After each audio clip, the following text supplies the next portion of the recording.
fight going now, and Harry Ryan again. Yep. Oh, and he's rapid fire with the right hand, driving away. My goodness. He has Barnaby going, and just about gone. And we've got Barnaby with Ian Moran.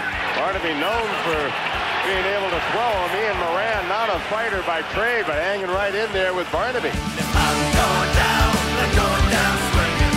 Examples of life, the bastard cemetery never knew. There's something I can do. I'm going down swinging to be back home with you.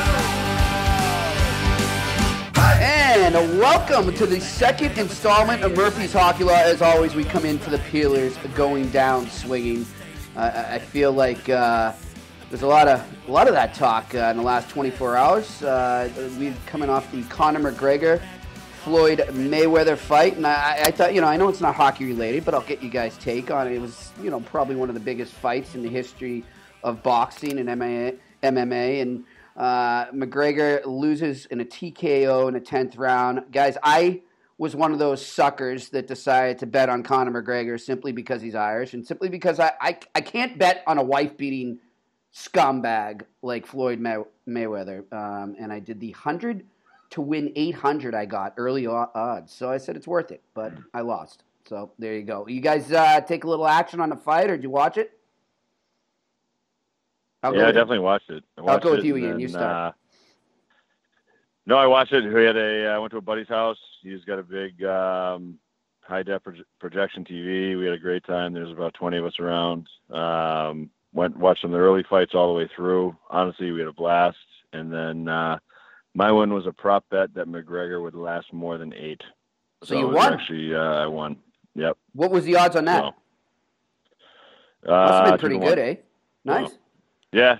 Yeah. So it wasn't bad. I had no idea how it was going to go. McGregor was it was a way better fight than I ever imagined. I thought that Mayweather was just going to sit there and pick him apart and be really, just like a tactician with it. And then the first 3 rounds he sat back, and it was so obvious what was going on. He was just going to let him blow his load and let him have it as it went on. But I had a great time. Everybody I was with had a great time. It was, it was guys and girls. Everybody had a blast, and it was. I liked it. So I honestly, tell you the truth, when Mayweather said he was done afterwards, I'm hoping there's a second one, because I'd love to see McGregor actually train a little bit more, a little long distance, and see what could happen. I thought you saw the differences between a boxer and an MMA fighter there a lot. Like, didn't you guys? Yeah. He was leaving his guard down a lot. He just got so tired. Yeah. Well, he said that afterwards, too. He said, look, I think fatigue, and it's played a role in some of my losses in MMA, and he definitely played a role in that fight. So, TR, how about you? You go to a little bender? Oh, yeah. It was. I started drinking at about noon. I was shit-faced by the time the fight started. But I did, almost back and forth in Blackoutville. But I do remember. It's pretty much right. I had Mayweather in the 8th, but... it was, first of all, we all started, it was our last weekend before all the boys go back, like the university pro guys from around here. We hang out all summer, and so it was kind of the last day, kind of summer party blowout for us. So you're down on George Street, eh? Well, down on George Street, yeah. And to be so I got up to sing a tune. I sang a set of Tom Petty and Chuck Berry with my shirt off, no joke, and a backfire. This is how bombed I was before the fight started. And over here, it's right now almost 9 o'clock. So the fight started later than everywhere else, obviously. We got the half hour on everybody. And I went back. I lost my tooth. And I went back today to that same bar, and it was under a table, under a radiator. I couldn't believe it, because last night I was looking. There was so many people. And George Street's got, thousands of people every Friday night are down there. We were in 4 or 5 different bars. I ended up watching it in Dooley's at Pool Hall. At my buddy's place, the Bone Barrel. So, honest question, did you just take it from under the radiator and put it in your mouth, or did you clean it out, you put it in water, just stick it in? Exactly. I got to be honest, I went a little bit of water. Went in the bathroom, a little bit of water. A little bit of water? It wasn't bottled, though, right? It came from the faucet? Yeah, it came from the faucet. Of course. Yeah. You got to go with Jameson, TR. Jameson cleans out everything. You'll be fine. I would have. Today was one of those, I was literally too hungover to go, or to drink. And I got a good thing because I'm in the middle of working right now. Actually, like I said, I work sporadic hours. You never know when it's gonna, or I shouldn't say sporadic as much as undetermined. You never really know when you're going to be working. The guidelines are there, but it often sways from that. So it's a good thing I wasn't too hungover. But I had to campaign as well. Actually, what am I saying? That's right. Yeah. Tell our listeners here, man. You're running for city council. Well, so I'm running for city council in Mount Pearl. And to get back, I guess I should end that with, yes, I thought Mayweather would win. I don't like either guy. I know McGregor's Irish, but I just don't like the way either guy gets on, especially not Mayweather. But a little too much talk. I don't like McGregor. He reminds me of Sean Avery or something. Like there's the one hockey player ever that I don't wow. like. He kind of looked like him last night with his shaved head. When he shaved his head there, too. You really don't like him then.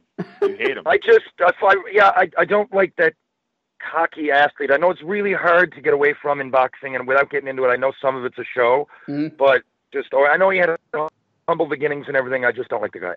So moving on, so Mount Pearl's a city of about 30,000, and I grew up here. My grandfather, like I'm campaigning here, but go for it. I just got that mode all day, campaign mode. But yeah, I'm third generation Mount Pearl. We were like the fifth or sixth house built in here, and I've always been interested in politics. I just think on the municipal level, I'm not going to use the word easy, but it's simplified. I know everybody here, most people have some kind of connection with me or my family. We have a decent name, and there's Mount Pearl in Newfoundland, St. John's. The election's going on at the same time. We border St. John's. St. John's is about 150 to 200,000 people.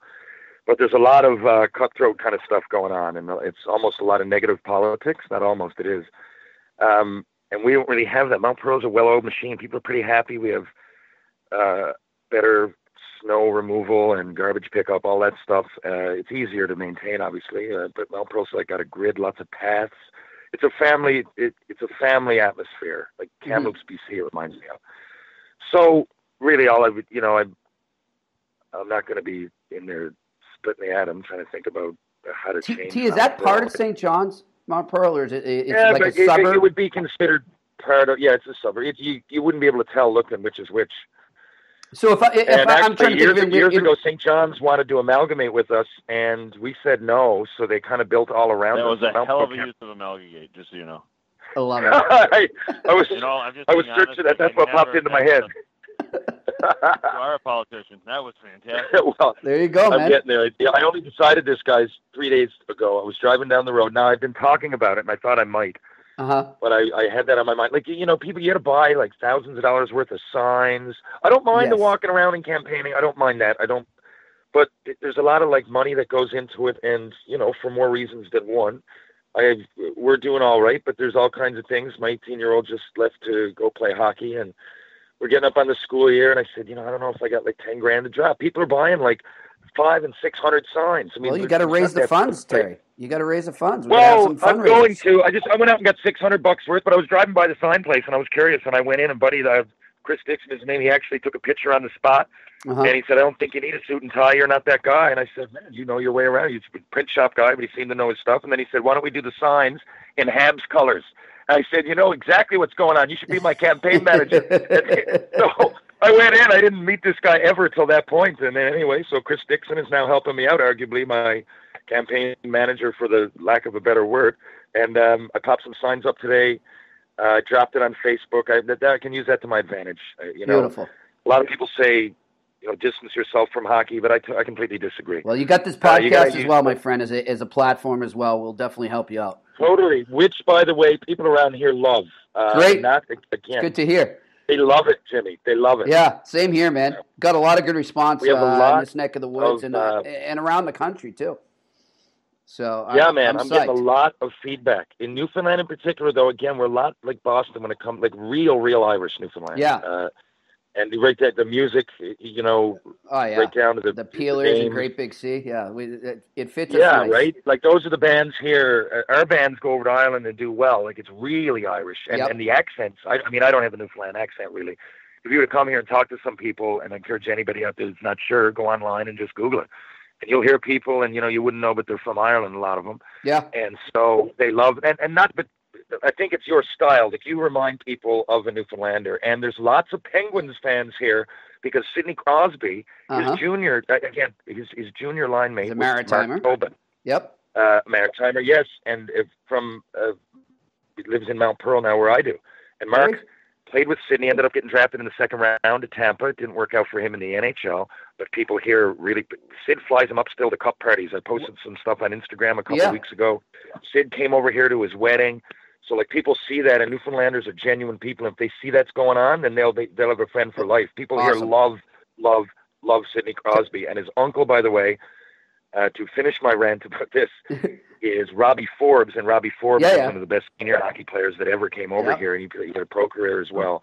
And so, like, people here love the Penguins. I think there's more per capita fans as opposed to any other province. I think a recording on Ian on there and yourself. Yeah, I think a recording on George Street is in order this season. We're gonna have to make it up, and we'll make that happen. Man, that would be just great. And by the way, one in Boston. I missed that place. Oh yeah. I don't know if I said it last time, but Montreal used to give us money, the top prospects to put in. We could train anywhere in the world. I went to Västerås, Sweden once.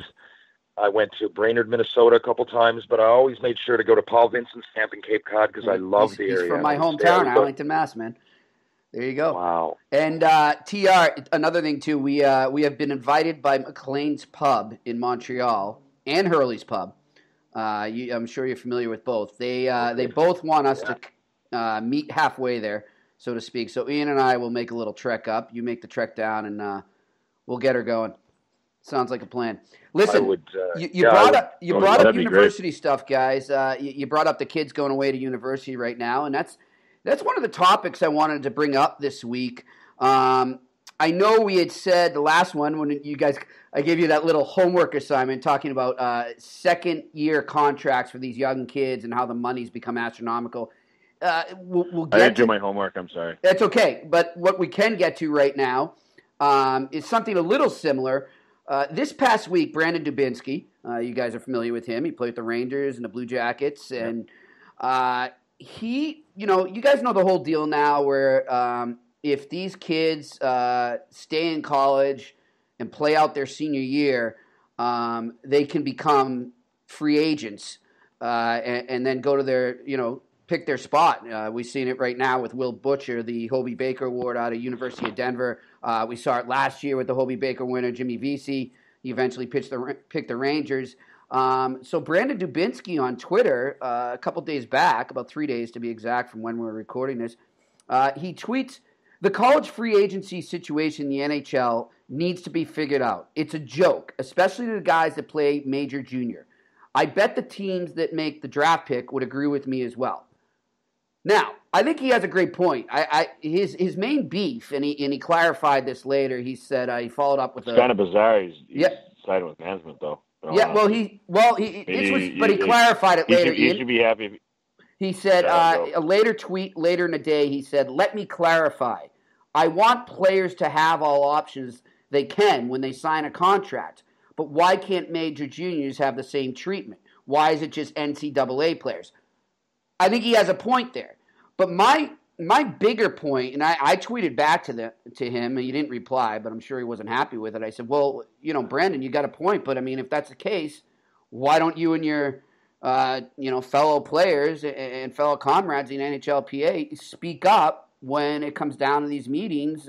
Tell Fear this, and when it comes down to negotiating the CBA again, make this a topic. It's two different worlds. Because a college kid can only spend 48 hours or however long at a development camp, and a junior kid's going to go to the NHL camp, hoping and to get he can go back, right? So it's not even close to the same world. So if the kids playing major junior, if they want to say that they have to stay to major junior till they're 20, so fine. Then you lose out on the kids that are drafted, the top pick. So Crosby has to go back. You know what I mean? Like it's an insane. I don't understand why. If a kid's drafted in the 5th round, he goes to his first pro camp as an 18-year-old, then why should he be able to get away from it if he's in the NHL camp with NHL players? Okay. You know what I mean? The college kids can't go to the real NHL camp. They go to development camp. You get a kid like Cam Brown, who's up at Maine for 4 years, or Adam Gaudette, finished his second year at Northeastern, top couple round pick from Vancouver. He goes out to development camp. He's with kids that are 18 that are major juniors. He goes back. He's playing in school. He's got no expectation of a contract. If he wants to sign, he signs, and he goes to the minors. You know what I mean? Or he goes to the NHL. It's the way it is. It's an entirely different thing. You get a kid like Kerfoot who just played his years at Harvard and he's done with it. He's done his time and he's drafted and he waited it out. He has every right to do that. I mean, that's part of the CBA. That's part of the players having right. That's part of the players being able to earn extra money. I don't understand.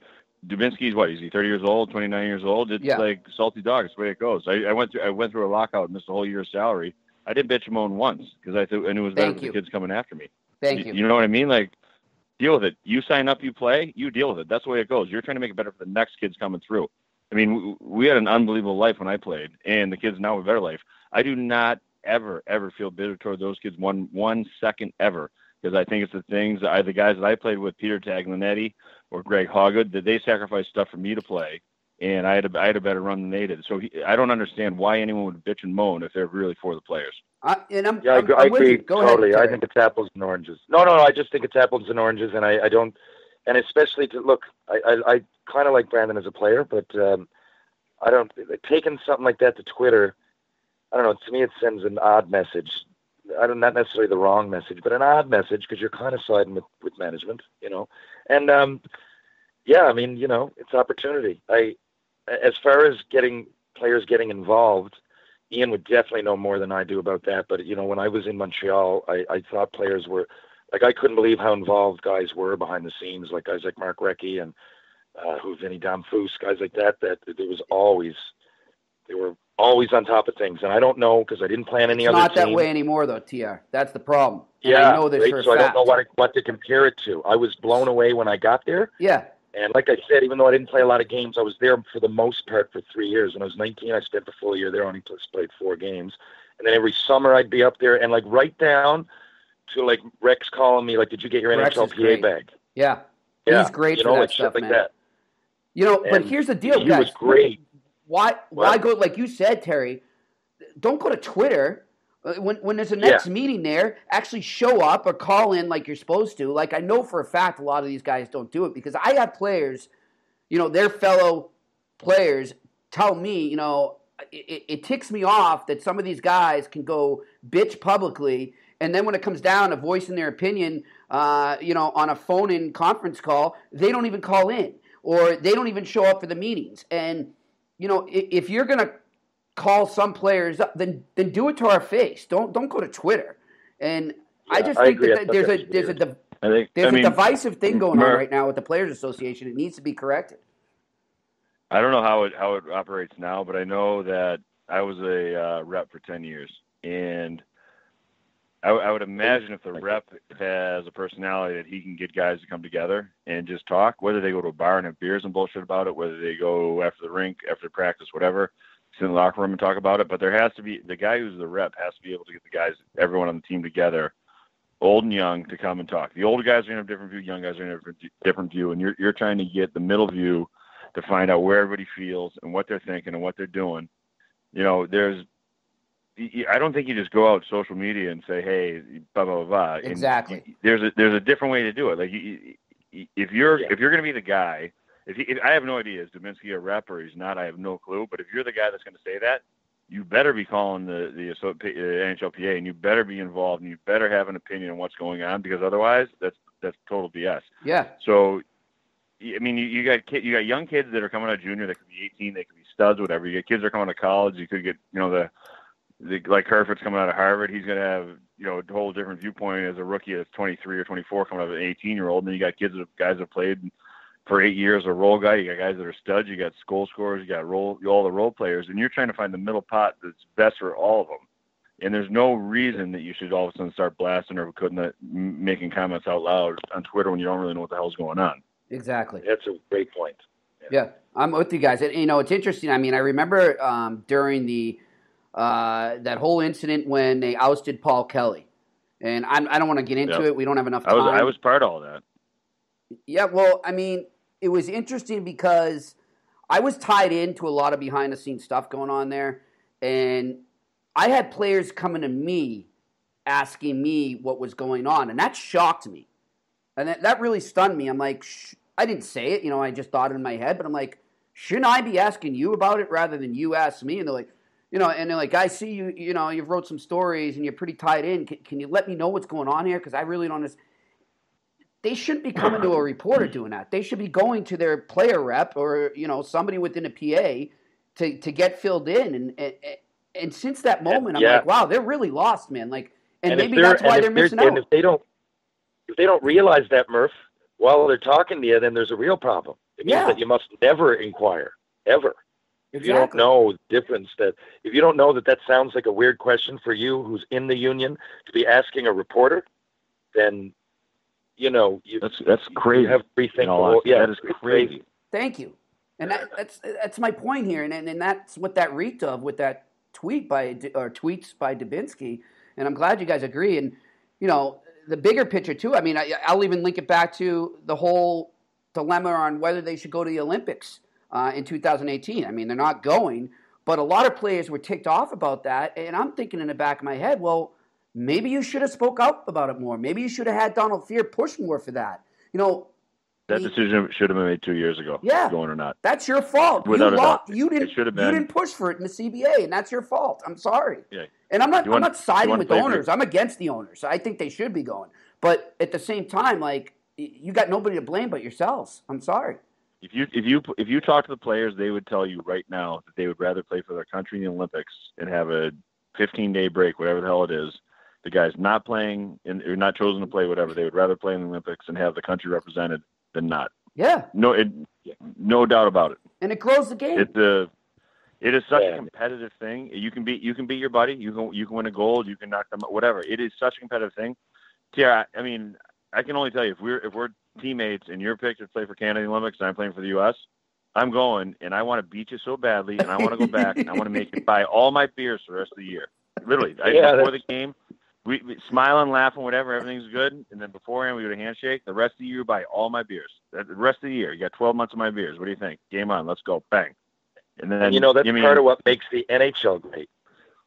Yeah. It's that when the Olympics are on the go, that it's very obvious that's the way it is, and we're all watching. And sometimes I guess we play.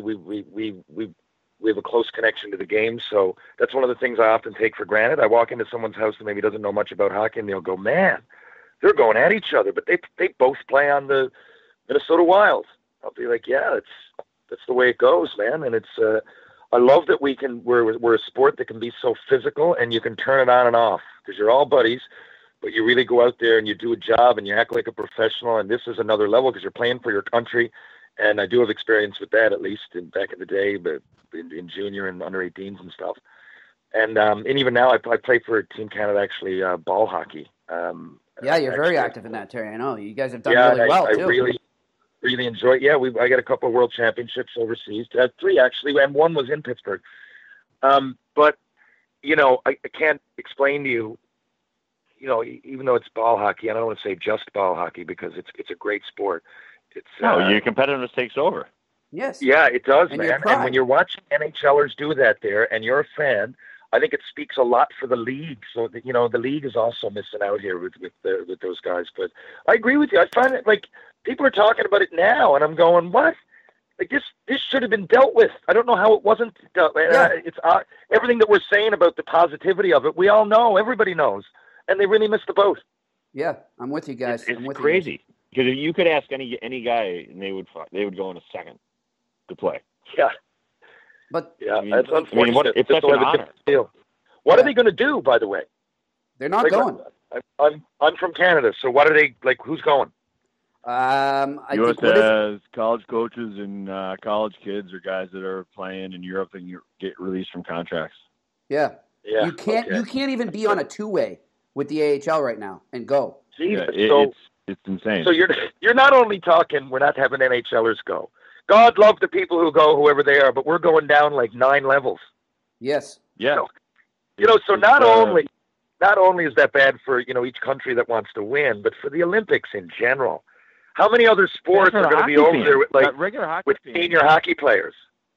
Right? Like, what a weird thing to have. Yeah. The Olympics are on the go, which represents the best sporting athletes in the world on the planet every 4 years. And you go to the hockey game and it's like, well, yeah, there's Canada, but all the good players, and I'm talking about over 1,000, aren't here. Yeah. Right? I mean, I don't know if you you guys down like Andrei Markov went back to the KHL for the sole reason to play in the Olympics. I mean, he's 39, right? He's going to be 39 this year. Yep. He doesn't like he's had a good career, and he said, "Look, why am I don't care anymore. I want to play for my country," and he's going to go because he's not tied into an NHL contract at all. But I mean, it's crazy right now, guys. And the more I think about it, yeah, that really is a piss off. I haven't sat there and really evaluated this, but that's going to be a kick in the nuts, man, when that tournament. How about for USA Hockey, TR? I mean, Ian and I are American. We were going to have a sick team. I mean, Austin Matthews. Yeah. Come on. Definitely. You guys would have been sick. You had a chance to win it. We're screwed. Well, you still might. Who's going from over there? I don't know. Yeah. We'll go from the U.S. Johnny plays in the Thursday Night Beer League, and then Billy's up in Hingham, Mass, playing in the Sauce Only League. So, I mean, I think it should be pretty good. The one guy, Billy, can throw a backhand sauce, so it should work out in the power play. But, Yeah, that's what it'll be. That's what it's going to be, boys. It's crazy. That's what it's going to be. Hey, listen. You got speed skaters that train their whole life for this one race, and they're going to be pulling guys out of all leagues all over the place to get them to come put the Olympic team together. It makes zero sense. Yeah. 0 cents. It would be, I can't think of another example in my head that you're going to watch athletes that are 10 steps down from the guys who actually should be there. It's brutal. Listen, guys, I want to switch topics here quickly before we wrap her up. We were actually trying, I had him scheduled, but just because of the time differences and schedule he has over in the KHL, one-time Stanley Cup champion, the coach of the 1994 New York Rangers. He's coaching over in China now, in the Chinese team with the Kulin Star. Iron Mike Keenan was going to join us. He will join us on a later date. But there's a reason he's called Iron Mike. I'm sure you guys have witnessed his stuff from the bench playing against some of his teams. So it got me thinking, I'll start with you, Ian. The craziest, toughest mofo coach you ever had. Whether it doesn't have to be at the NHL level, it can be at any level, but a guy that sticks in your mind that sort of was similar to an Iron Mike Keenan. All right, so I've got kind of parts of two. So I got Kevin Constantine, who practice and preparation-wise was unbelievable. Like, he was in practice, it was hard practice. It was very demanding. It was, you knew everything that was going on when he went into a game. It was all the preparation was unbelievable. He was great, and at the same time, he was. I'm not gonna say he was hard to play for. You knew your role. It's what you wanted to be. You wanted to know where you were. Once you had your role, there really was no movement in the role, which some guys hated. For me, I had my role. That's what I was. I knew what I was, and that's the way it goes. But Kevin was Kevin.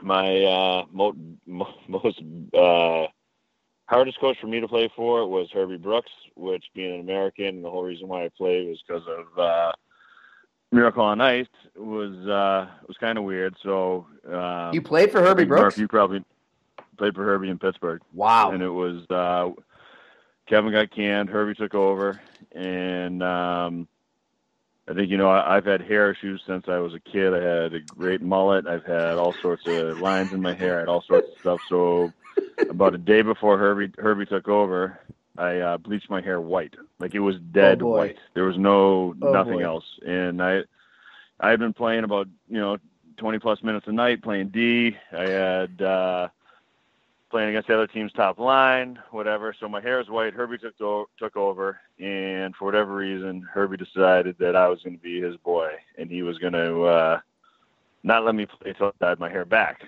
So I'm kind of stubborn.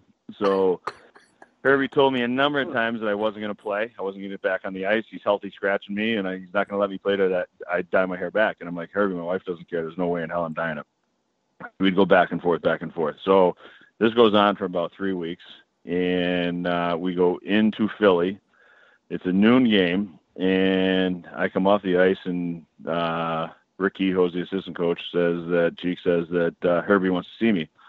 So in Philly, you get the guys that are playing. There's a changing room. There's the dressing room. So the guys are getting dressed in run room, and Chico tells me that I've got to go see Herbie. So I walk in the changing room, and Herbie's like, "You're not playing." I'm like, "Yeah, okay." He goes, "Until you dye your hair back, you're not going." I'm like, "Herbie, I'm not dyeing it back." He goes, "You're not playing until you dye it." I'm like, "Herbie, I'm not dyeing it back." So Herbie leaves, and he's huffing and puffing, and our equipment guys come out of the showers. They're back there. That's where the equipment boxes were, and they come out, and they're like, "Holy shit, Ian, you're actually not playing because of your hair." I'm like, "Yeah, I told you guys, I'm not playing because of my hair." And they're all like, "Holy shit," right? They're like, "Are you kidding me?" So Yuri Schlager, I'm not sure if you remember Yuri Schlager. Yes. Played for the Bees, too. Herbie. This is unreal. I can't believe this story, by the way, so far. So Herbie loves Yuri. Loves Schlage. So Schlage, I love Schlage. He's a great guy. So the story gets out that I'm not playing because my hair is bleached white. So we play that game. I don't play. I'm in the crowd, whatever. So they play the game. I have no idea if we win or lose, whatever. So we go back to Pitt. It was a Saturday noon game. We go back to Pitt, have a day off, and we have a 10 o'clock practice on Monday morning. And Schlage, tells how tight our guys were in Pittsburgh at this point. So Schlager comes in on Monday, and his hair is bleached white. And he literally walks by Herbie, and Herbie looks at him and literally like starts like stammering, like spitting, can't believe what's going on. And Herbie leaves. He literally leaves the rink. And it's like Herbie doesn't know what to do because, Schlage dyes his hair white. Schlage's his boy. He's playing, huge minutes, and he should because he's playing really well. And I had been playing a ton of minutes, and I'm not because my hair's white, and Herbie doesn't know what to do. So we go back, and we play Philly again, like a couple nights later. I'm still heavily scratched, and I get to play against Philly. And leading up to this, it's against like the Legion of Doom guys. And I'm on the ice, and I'm playing forward at this point, and I'm standing there. And while the game's going on, Herbie's screaming from the bench at whoever, and he's screaming at me that I'm a minor leaguer, you belong in the minors, you suck, blah, blah, blah, blah, blah. So at a TV timeout, I'm standing next to John LeClaire. And LeClaire's like, "Is he fucking yelling at you?" I'm like, "Yeah." He's like, "We've been trying to figure out all game who's yelling at." And I'm like, "No, he's yelling at me." And he's like, "Holy shit." So I go and I sit down on the bench, and I'm next to a guy named Kip Miller, and I'm sitting there, come back, and Herbie from the far end of the bench starts screaming at me that I suck and I belong in the minors and can't believe I can play and I can't skate. And he's like getting closer and closer, and he's coming from my left, and Kip Miller's on my left, and he keeps getting closer and closer and telling me that I suck and I'm awful and da-da-da. And I look at him and I go, "You know what, Herbie? It really was a fucking miracle, wasn't it?" And Kippy literally looks at me. God. Herbie looks at me and goes, "Wow, that could be there." And then from that point on, he played me all the time. There was no off switch, and I still had dyed hair. So my hair was still bleached white, and I did not care. But that was my greatest line to anyone ever was, "Oh, yeah, that was a fucking miracle, wasn't it?" Wow. One of the best lines I've ever heard in hockey. It really was a fucking miracle, wasn't it? And he literally didn't know what to do and fucking said, "Get the fuck out there." And then from that point on, I started playing again. And my hair stayed white. There you go, buddy. So. That is unbelievable. Yeah. Yeah, you do have a book. Yep. T.R., how about you, buddy? Oh, God. I don't know if you can follow that up. Well, I mean, I wouldn't say this guy's. I had Michel Therrien. I didn't like. I hated him. I mean, there's if anybody's really curious, you can buy my book. I don't mind plugging in it because that's probably one of the biggest stories in there. But he was a jerk. Quick before you go on, and maybe we'll get into it if we'll get him on the show. But there's a great Sean Thornton, Michel Therrien story. I'm sure you know about it because it happened in your city. I was probably with him. Thornton was my roommate in St. John's. I can tell you a phenomenal Therrien story that nobody knows. All right, well, we'll have to dedicate a whole show to that. I don't know anybody that likes the guy, but go on, TR. He was okay. Well, first of all, I'll just give you some examples. Like, he would chain smoke on the bus. People think, while the bus is moving and we're sitting there without being able to open the windows, we drove from Fredericton to St. John, and we drove. I don't mean like once. I mean, that's just an example of our shortest trip. Wherever we were, no one could believe it. Martin Gendron was our captain. I remember him having a meeting with us, like, what should we do? We've asked him. Once he called me in. Again, my first year in the A, I had 34 fights. He told me if I'm not fighting, I'm not playing, right? 34. Was this in Fredericton? I was coming out of the Western League. Like I said, I'm a guy, I'm for fighting in hockey. I think it got out of hand with some of the big guys that could only get one shift. But, I do think there's a place for it. And I think, you know, in the Western League I was coming out of, like I said, Belak and these guys were in the league, but they were first-round picks. They were good players. He might not see, you know, he lasted as a tough guy because he's big, but he was a defenseman. You know, Chara, myself, Lankow, Doan, and Gimlet, it was guys like that, right? So anyway, but I never dreamt of getting him 34. And the first time I fought Domi was like a bit of fun, but I didn't really want to be fighting guys like that. But I mean, he had me fighting Larocque, and I mean, without Frankie the Animal Bialowas, down the list. And he calls me in one day. So I really didn't get along with him, like I said. And if it wasn't for David Ling, honestly, because Linger is a smaller guy, pretty tough, but he could score a lot, right? In the minors, I mean, he's still playing in East Coast League. He's 43, and he still scores. So Linger, he's one of my closest buddies. So Linger's on the first line. He said, well, I'm just going to tell him that I don't want to play with anybody but you. So I said, okay. So they got me a bit of ice time. I ended up getting 21 goals at the end of the year, and I think halfway through, Mike kind of thought he was bringing the best out of me, so he would sit me all game and give me one shift with, like, I remember one game I had a goal and 3 assists, and I was a star of the game, and it was it was like 8 games in before I had a point, and this might have been the 9th game. And, you know, he called me in his office.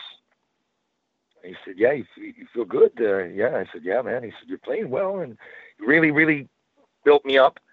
And we went out, and he gave me my first shift with a minute left, and he told me to go. He gave me the tap to go fight Jeff Ware.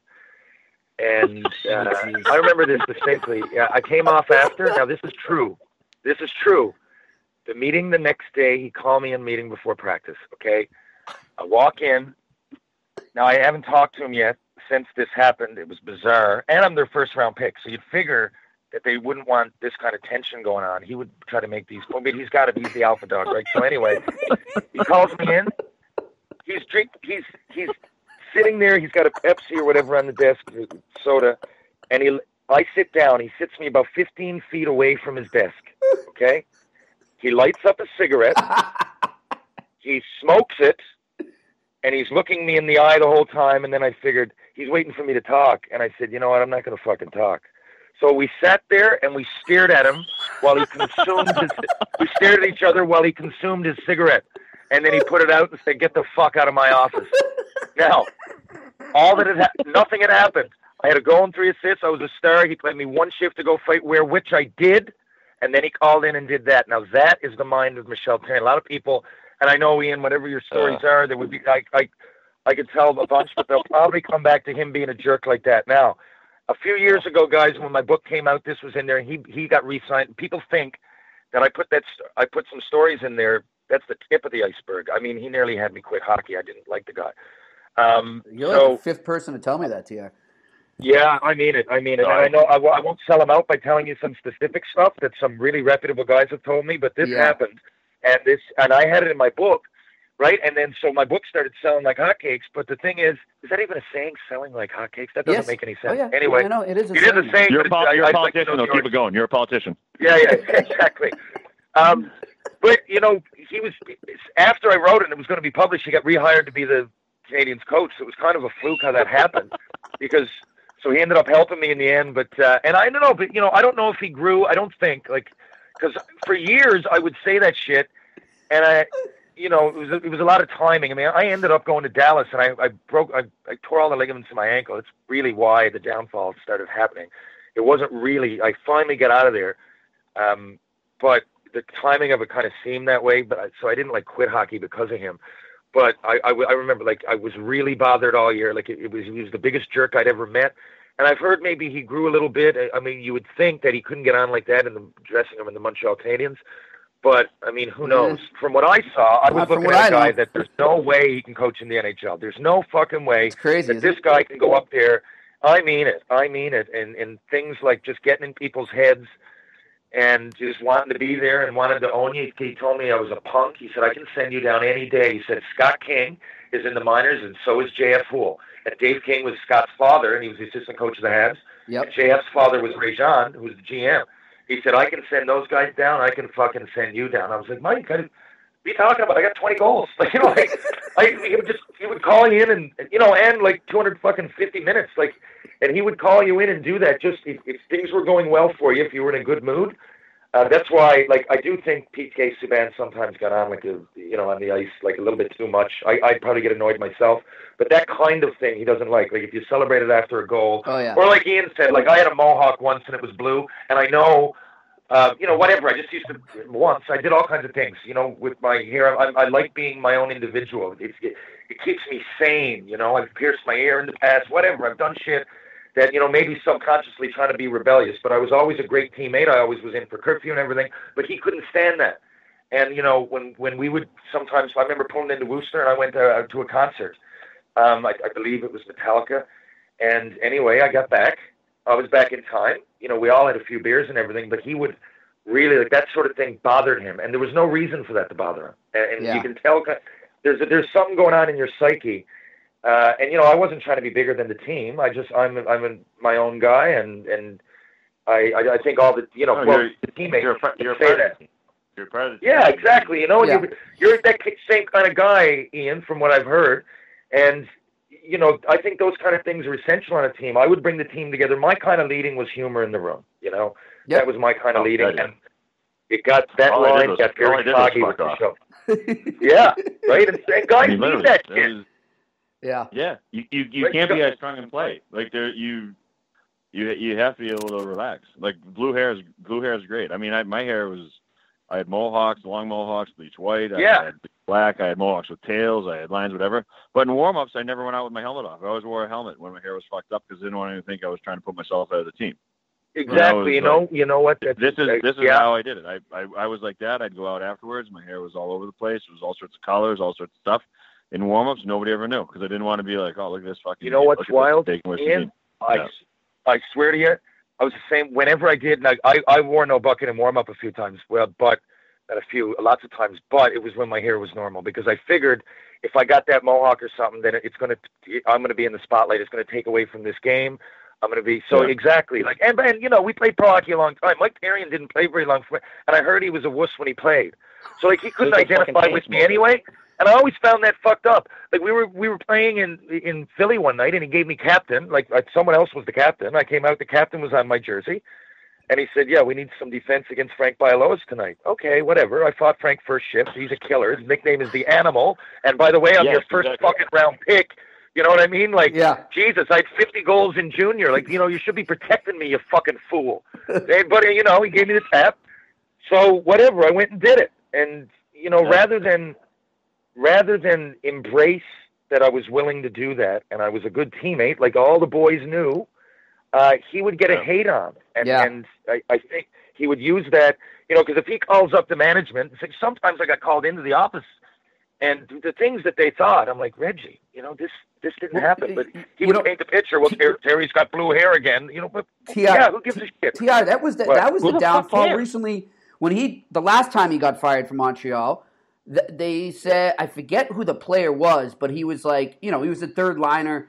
He was a beloved guy in a dressing room.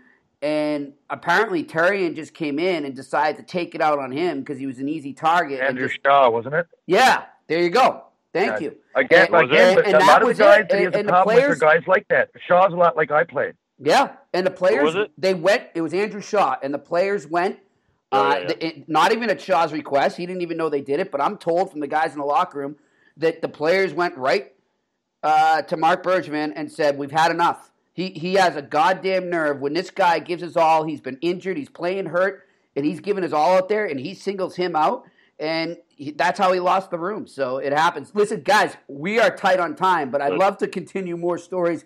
One thing I'll say is I don't think Herbie Brooks or Michelle Therrien would have liked Conor McGregor and Floyd Mayweather. I don't know. They wouldn't. I don't think they'd hit it off. But I don't think they would have liked TR and me. It's the way it goes. But screw them. That's the way it goes, man. But that's it. It could be worse. I'm sitting here. I am once an NHLer, always an ex-fucking NHLer, and I'm running for city council in Mount Pearl. I couldn't be happier. Well, good luck, man. We're going to help you in the campaign. And Ian, thank you, my friend. And next week, guys, I got no homework assignments. We'll see what happens over the week that we discuss. It's Labor Day weekend next weekend. This is the last official week of the unofficial week of the summer. You guys enjoy it, and I will talk to you next week, all right? Sounds good, Murph. Thank you. All right. That's Ian Moran. That's Terry Ryan. I'm Jimmy Murphy. This has been another edition of Murphy's Hockey Law, and as we always do, we'll send you out with some great big C. Have a good one. And I say, hey, hey, hey, it's just an ordinary day, and it's all your state of mind. At the end of the day, you just got to say it's all